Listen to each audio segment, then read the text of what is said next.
All right, so you have been really good with using partial quotients to solve our division problem. So what I want you to do today is your job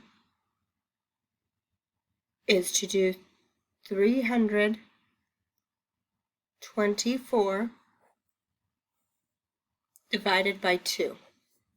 Your job is to show me the helper problems you used, show me your work, and then I also want you to show me the multiplication problem that goes with it.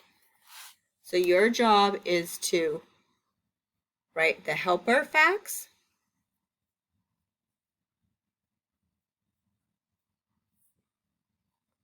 solve,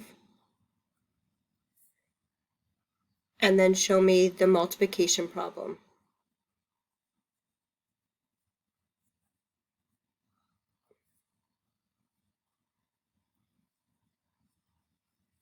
So just a nice short video, but I want you to be working on this one. I want you to solve this one on your own. You can use your notes if you get stuck. And remember, you can always use your multiplication table when you get down to the end. So when we see you in the morning, we're going to see your helper facts. We're going to see it solved.